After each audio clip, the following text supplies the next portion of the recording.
Hi, my name is Molly Durbin. I will be giving an informative speech about how the brain is directly connected to the mouth and how poor oral care causes neurodegenerative diseases later in life, as in Alzheimer's and dementia.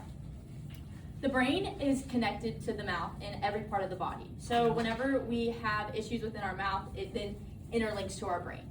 My father is a board certified dentist for 28 years, and I've been a part of his practice as a co-op student, and I've seen firsthand how poor oral care affects the brain. And I've seen this within his patients, all of them.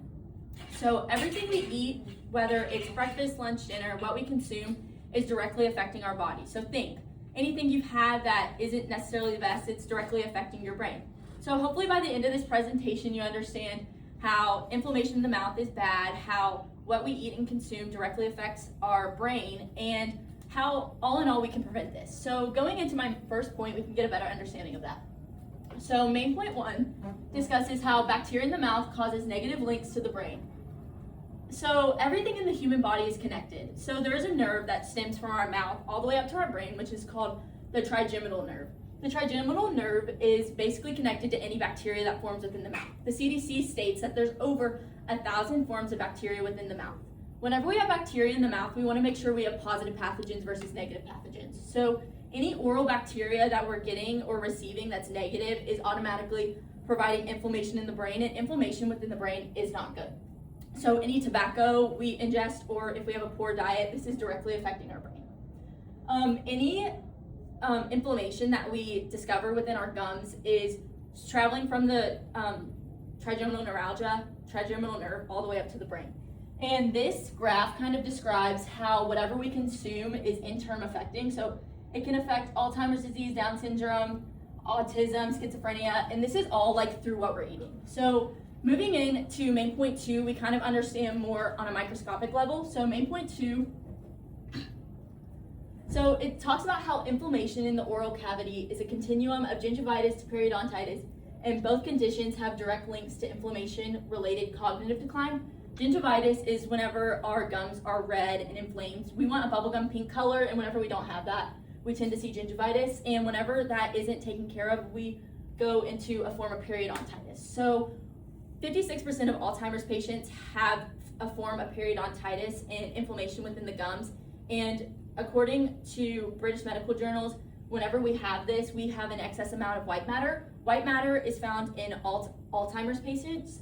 So the key issue is whenever there's not a form of tissue regrowth. So whenever our gums are inflamed, it obviously directly affects our brain, and this causes an excess amount of white matter.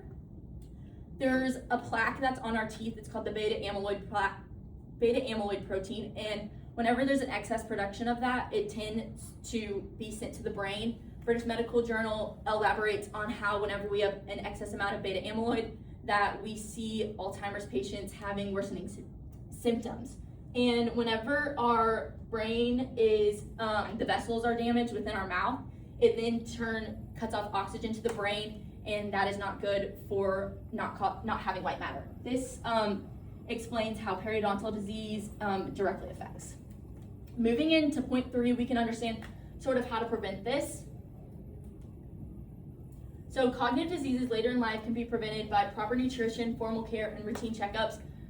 You must brush your teeth twice a day and floss daily. That's super important. You want to reduce sugar intake, and that's refined sugars, carbs, excess caffeines, desserts, kind of all of that, in order to make sure you're having healthy gums, healthy, strong teeth, and a healthy brain. You want to make sure you're visiting your dentist up to 2 times a year, and not just whenever you have problems.